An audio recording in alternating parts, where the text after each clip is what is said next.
Muy buenos días, aquí estamos ya sábado y quiero compartir con ustedes en el día de hoy un capítulo maravilloso que me ha sorprendido. El Señor nunca deja de sorprenderme en realidad con la sabiduría que en las Santas Escrituras se encuentran. Figúrense ustedes el texto del día de hoy, Primera de Pedro, capítulo 3 y versículo 13 es el texto clave, el texto principal, el texto que debemos memorizar y poner en nuestras redes sociales. Les voy a leer lo que dice. Primera de Pedro capítulo 3, versículo 13.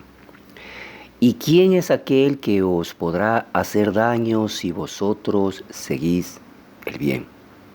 Aquí hace una interrogante. ¿Quién es aquel que os podrá hacer daño si vosotros seguís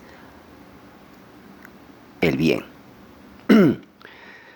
Pero para poder entender el contexto claro y profundo, vamos a ir a la esencia de este contexto. Pero para eso, el libro de Primera de Pedro capítulo 3 nos habla acerca de dos temas importantes. El primer tema, que es acerca de los deberes conyugales, desde el versículo 1 hasta el versículo 7, que si ustedes gustan los pueden analizar, lo pueden leer.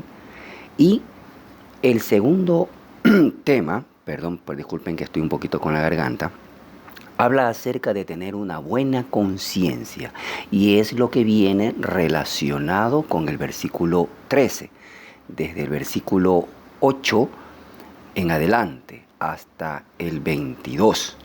Dentro de este tema de tener una buena conciencia, el Señor nos está hablando acerca de cualidades maravillosas, así como la misericordia de la que hablé el día de ayer. El versículo 8 en 1 Pedro capítulo 3 nos dice: finalmente, sed todos, dice, no habla de un grupito, habla todos, sed todos de un mismo sentir. Cuando el Señor dice sed todos de un mismo sentir, se refiere a tener un mismo pensamiento, un mismo corazón y un espíritu igual. ¿A quién? A Cristo Jesús. Compasivos, amándoos fraternalmente, misericordiosos, amigables, no devolviendo mal por mal, ni maldición por maldición. Es cierto, como lo dije en el texto bíblico de ayer, en la ley del Torah dice ojo por ojo y diente por diente. Pero a pesar de eso, recordemos que era una ley que se aplicaba al pueblo de Israel porque los tiempos eran diferentes a los nuestros. Dice, continúa el texto del versículo 9, sino por el contrario, bendiciendo, dice, sabiendo que fuisteis llamados para que heredéis bendición. Muchas personas he escuchado, no voy a mencionarlas, que dicen, a mí todo me va mal en la vida. Siempre en mi trabajo, en el deporte, en mi noviazgo, en mis relaciones familiares, en mis relaciones de amistades, en mis proyectos, en mis ideas, en mis planes, en mis viajes. Siempre me va todo mal. Pero ¿por qué suceden estas cosas? Y muchas veces le echamos la culpa a Dios de nuestras desgracias, de que nos vaya mal. Pero el versículo 9 es claro y lo voy a volver a leer. No devolviendo mal por mal, ni maldición por maldición, dice, sino por el contrario, bendiciendo, sabiendo que fuisteis llamados para que heredaseis bendición, para que heredemos bendición. Porque el que quiere amar la vida y ver días buenos, refrene su lengua de mal. ¿Cuánta maldición traes a tu vida cuando de tu boca salen malas expresiones que no le agradan al Señor? Palabras obscenas, palabras sucias, mentiras, que es una de las cosas que el Señor más odia, la mentira. Por eso dice el texto del versículo 10 en su parte B, refrene su lengua de mal y sus labios no hablen engaño. ¿Hablas mal tú de tu prójimo? ¿Comentas y criticas acerca de lo que hace tu vecina o tu vecino? ¿Criticas a tu semejante? La palabra dice, refrene su lengua de mal. Apártese del mal, dice. No podemos recibir bendición si estamos teniendo una mala conducta. El versículo 12 continúa diciendo, ojo, esto es muy importante, porque los ojos del Señor están sobre los justos y sus oídos atentos a sus oraciones. Tú puedes decir, el Señor, yo siento que Él me ve, yo siento que Él está conmigo. O cuando tú oras y el Señor responde a una oración, tú dices, el Señor está atento a mis oraciones. Entonces eso te llena de gozo, te sientes bendecido.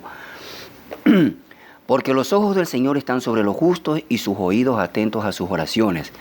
Ahora viene la parte más fuerte de este texto del versículo 12, la parte B. Dice, pero el rostro del Señor está contra aquellos que hacen el mal. ¿Puede el Señor bendecirte si estás actuando mal? Ojo con lo que digo. ¿Puede el Señor bendecirte si estás actuando mal en tu vida? ¿Y quién es aquel? Dice el versículo 13, que es el contexto del día de hoy. ¿Y quién es aquel que os podrá hacer daño si vosotros seguís el bien?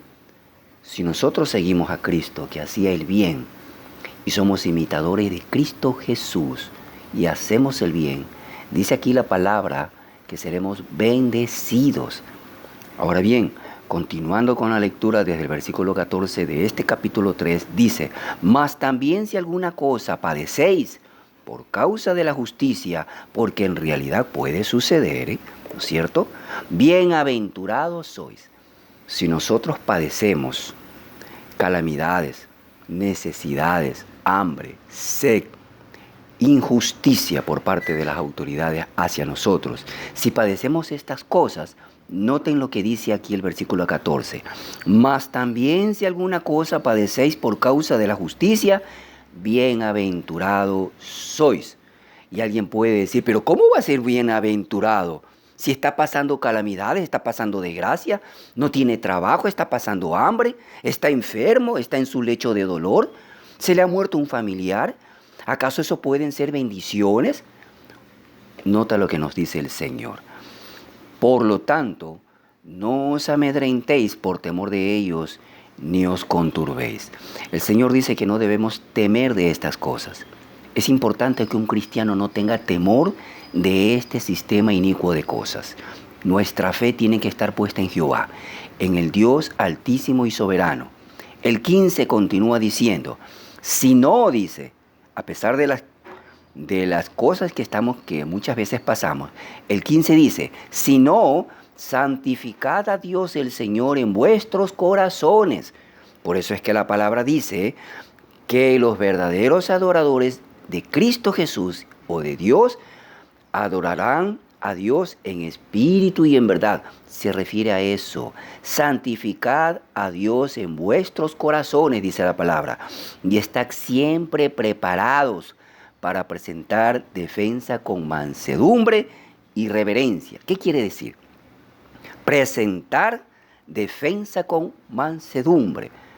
Presentar defensa significa y compromete a nosotros y cada uno de ustedes que hemos aceptado a Cristo Jesús a estar plenamente capacitado en las Santas Escrituras, conocerlas, memorizarlas. Por eso la palabra dice, escríbelas sobre la tabla de tu corazón.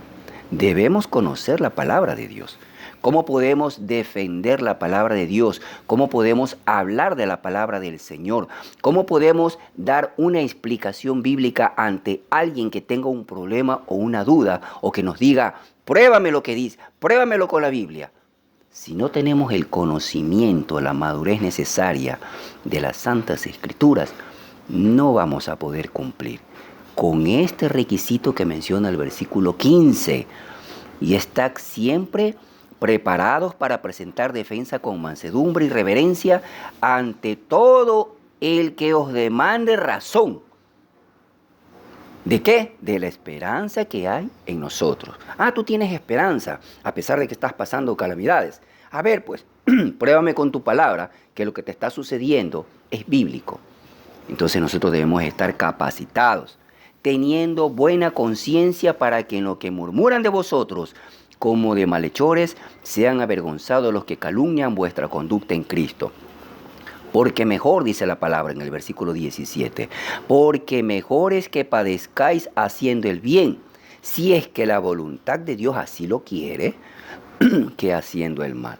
Mejor, hermanos, es padecer el sufrimiento, como dice aquí, porque mejor es que padezcáis haciendo el bien, si la voluntad de Dios así lo quiere, que haciendo el mal. Porque también Cristo padeció. Por eso Cristo dijo, sed mi seguidor y tomad tu cruz. Porque también Cristo padeció una sola vez por los pecados. Nosotros, que seguidores de Cristo, tenemos que estar dispuestos a cargar también la cruz. No solamente recibir las cosas buenas que la vida o el Señor nos pueda dar, como son las bendiciones. Recordad la experiencia y la historia de Job, que es una historia bíblica, y si no la conocen, les invito a que la lean. Porque también Cristo padeció una sola vez por los pecados, el justo por los injustos, para llevarnos a Dios, dice, siendo a la verdad muerto en la cárcel, pero vivificado en espíritu. Nosotros podemos morir en sufrimiento, en penalidades, en enfermedades, en persecuciones, pero vamos a ser vivificados al igual como Cristo lo fue, en espíritu, en el cual también fue y predicó a los espíritus encarcelados. ¡Wow! Este versículo 19 me habla acerca de un misterio muy profundo que no lo voy a tocar ahorita, pero es un misterio muy profundo que yo sí lo he analizado y que me inquieta mucho. Pero lo voy a dejar ahí. Voy a continuar con el tema del que estoy hablando. El 20 dice, los que en otro tiempo desobedecieron, desde el versículo 21, el bautismo que corresponde a esto ahora nos salva. El bautismo que corresponde a esto ahora nos salva. ¿A qué clase de bautismo se refiere este texto bíblico? Recuerden que Juan dijo, yo bautizo con agua, pero el que viene después de mí bautizará en espíritu y en verdad. Por eso los seguidores que adoran a Cristo no tienen que adorarlo con imágenes, porque Dios detesta esas cosas. Tienen que adorarlo con espíritu y con verdad, porque Dios es un espíritu. Y los que lo adoran tienen que adorarlo en esa condición. Tienen que adorarlo con corazón sincero. Por eso también hay un mandamiento que dice, tienes que adorar a Jehová tu Dios con toda tu alma, con toda tu mente y con todas tus fuerzas. No te manda a inclinarte ante una imagen. El bautismo que corresponde a esto, el bautismo espiritual, ahora no salva.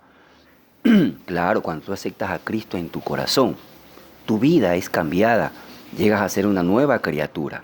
No quitando las inmundicias de la carne, no te sientas puro, no quitando las inmundicias de la carne, sino más bien el bautismo representa o es como la aspiración de una buena conciencia hacia Dios. ¿Te gustaría que ante los ojos de Dios el Señor tenga una buena perspectiva de tu vida? ¿A quién no le va a gustar eso? ¿O te gustaría que el rostro del Señor esté sobre ti y te maldiga? Porque Dios también puede maldecir. Nosotros podemos llegar a tener una buena conciencia a través del bautismo de Cristo Jesús por la resurrección de Jesucristo, quien habiendo subido al cielo está a la diestra de Dios y a Él están sujetos ángeles, autoridades y potestades. No lo digo yo, lo dice 1 Pedro capítulo 3, versículos 22 en cualquier santa escritura. Dios te bendiga.